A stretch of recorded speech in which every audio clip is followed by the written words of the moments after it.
ღამემშვიდობის გოგონებო, როგორ ხართ? გავაგრძელოთ ჩვენი საღამო რუტინა, საღამოს რუტინა უпростоრად.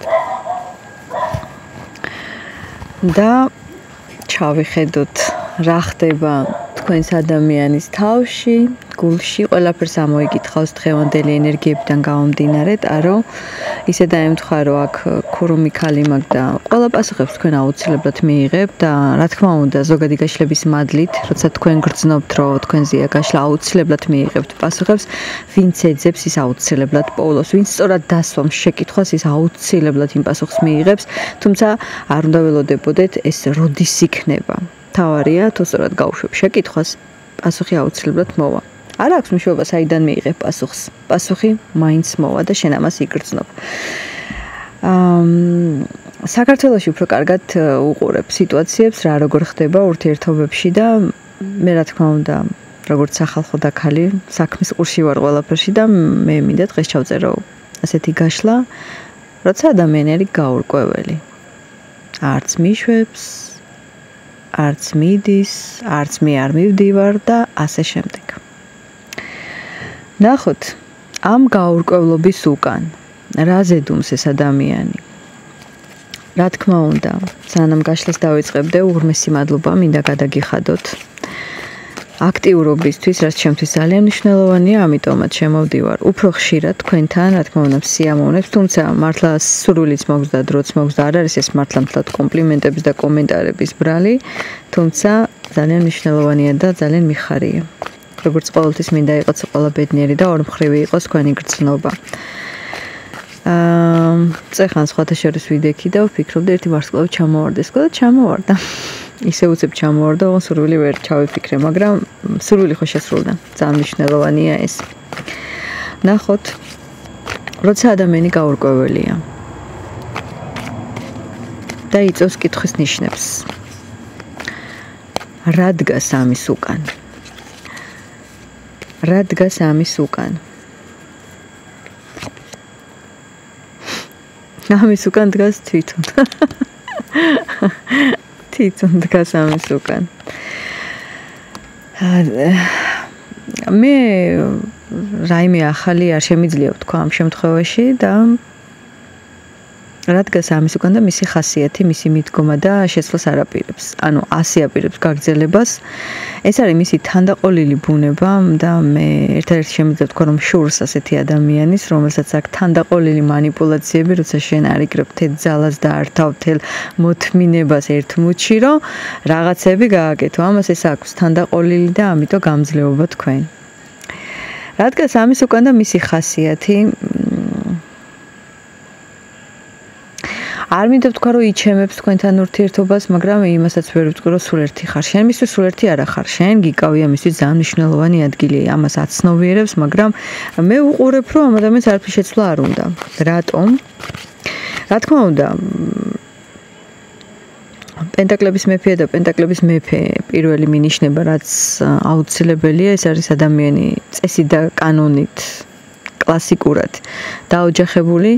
ან კიდე მას აქვს პასუხისმგებლობები და მისთვის ეს თუ არა კარიერა ძალიან მნიშვნელოვანია და ამიტომ თავარი ეს არის პირველ რიგში. ნახოთ.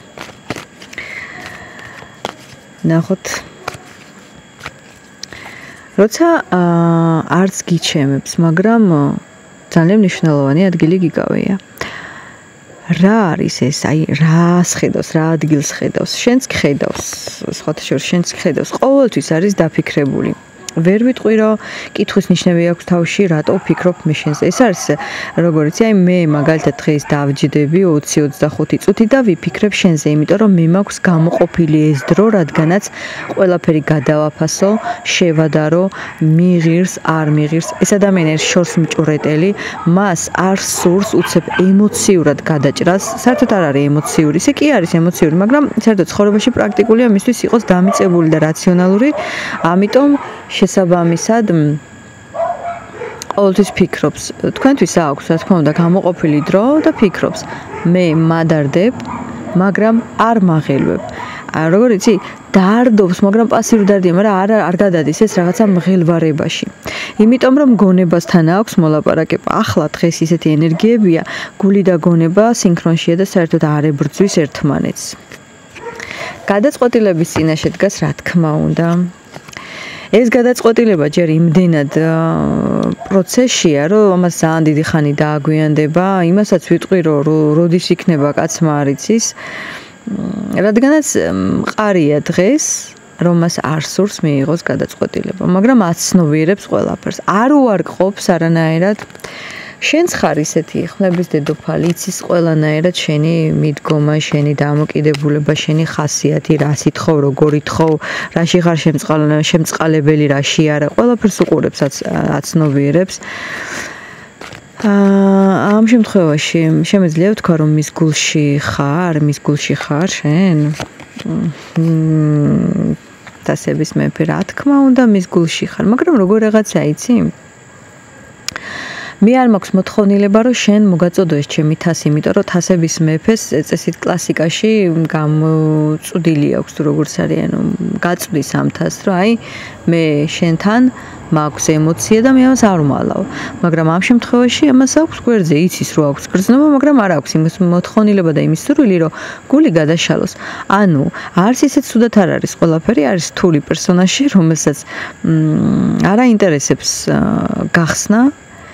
ეს ხდება მის გულში, მის გონებაში და თვითონ კმაყოფილია და თვითონ ნორმაა. თვითონ ისვის ეს ყველაფერი ნორმაა. აცნობიერებს იმასაც, რომ უნდა მოხდეს მისთვის ძალიან მტკივნეული ტრანსფორმაცია და ცვლილებები ცხოვრებაში, რომ მართლა სისრულეში მოიყვანოს ის გრძნობა და ის დამოკიდებულება, რაც აქვს შენს მიმართ, მოქმედებაში. იმეც არ გადაგიწურავთ, იმიტომ რომ ყველაფერი შეიძლება მოხდეს, რა თქმა უნდა, იმიტომ რომ ამის შესაძლებლობას გვაძლევს ჩვენ მე-13 არკანი.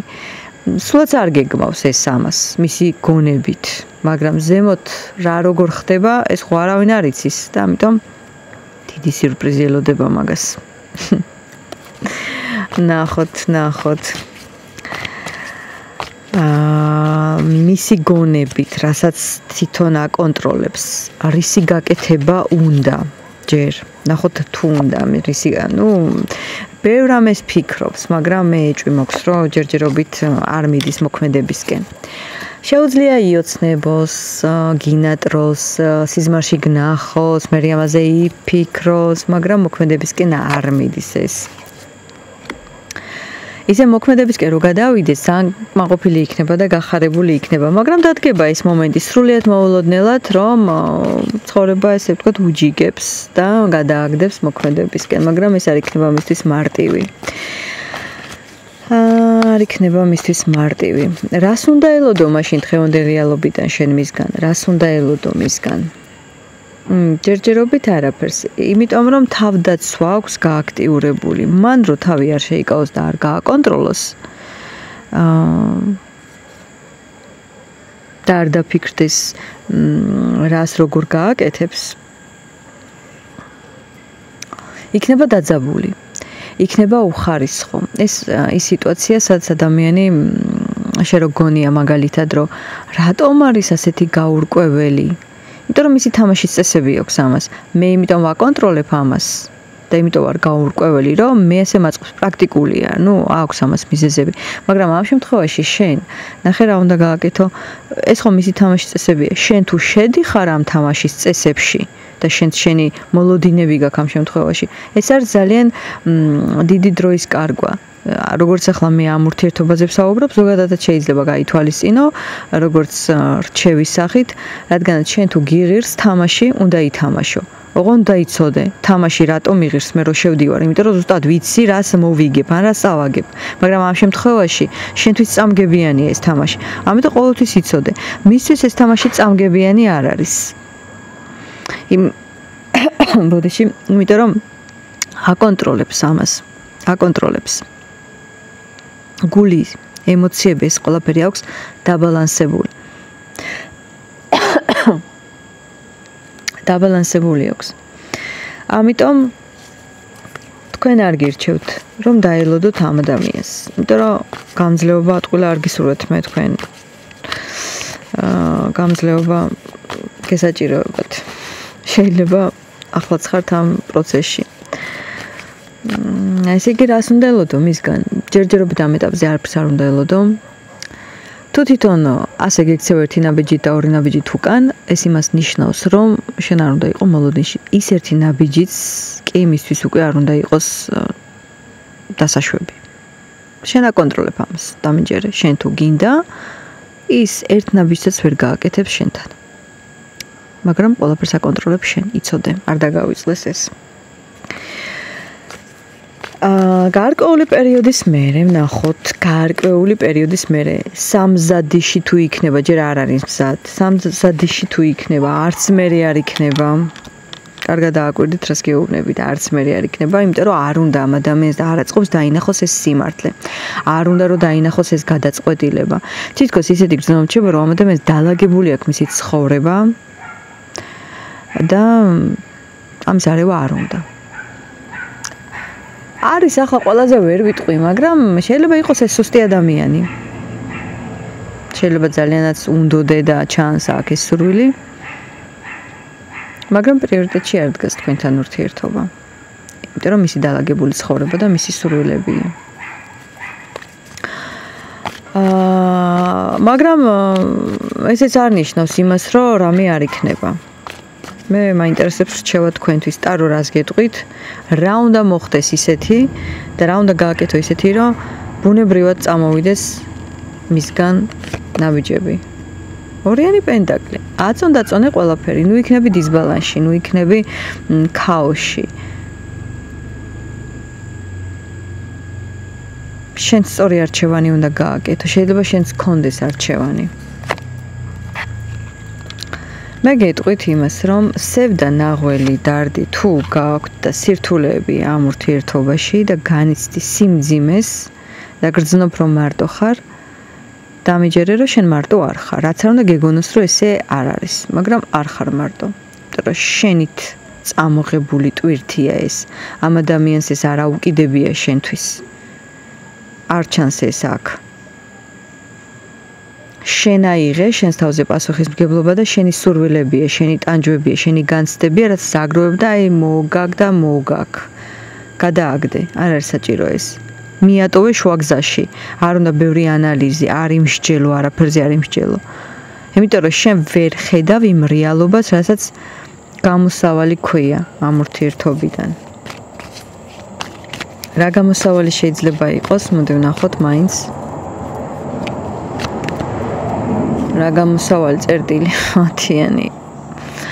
ტკივილია გამოსავალი. ესე იგი ნახე რა ხდება. თუ შენ დოზირებულად და დიდი ხანია გრძნობ ნელ-ნელა, თუნდაც პასიურ ტკივილს განცდებს, ჯობია ერთხელ გეტკინოს, ერთხელ გადაიტანო ეს ტკივილი, რასაც დასრულება და გადაწყვეტილება ქვია და დაამთავრო ყველაფერი, რადგან მერე შენ ჩამოყალიბდე და მერე, ასე ვთქვათ, ეზიარო ნამდვილ გრძნობას და სიყვარულს.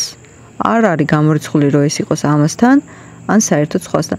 შეიძლება ხო თქვა რომ არა მე სხვა არ მინდაო, მაგრამ ნახე, თუ შენ ცხოვრება გთავაზობს რომ შენ ეზიარები ჭეშმარიტ სიყვარულს, რა მნიშვნელობა აქვს დათო იქნება თუ ვახტანგის რომ დაფიქრდე. კი შეიძლება ეს გინდა, მაგრამ ნახე, ჭეშმარიტ სიყვარულს როცა ეზიარები შენ არ გაგახსენდება არავინ. და თუ გაგახსენდება როგორც წარი გაკვეთილი და შეიძლება მადლობა უთხრა რომ აი ეს ყოფილა რაც ყოფილა.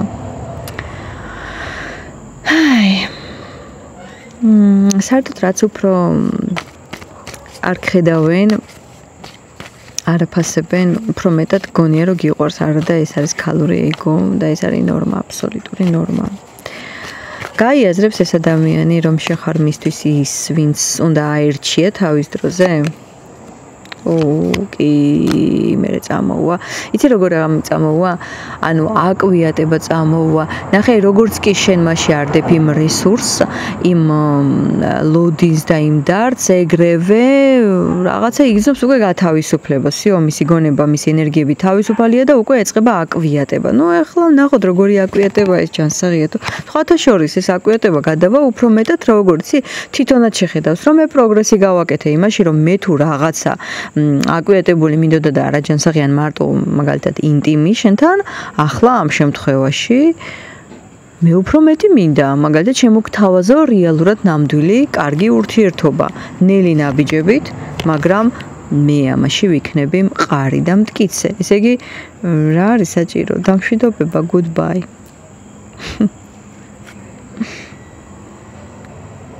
კი ბატონო. ნუ გამოყვებავ. გოგონებო, ჩემი აზრით ძალიან კარგი ზოგადი ინფორმაცია იყო. მე, რა თქმა უნდა, ყველას გელოდებით კომენტარებში და დროებით.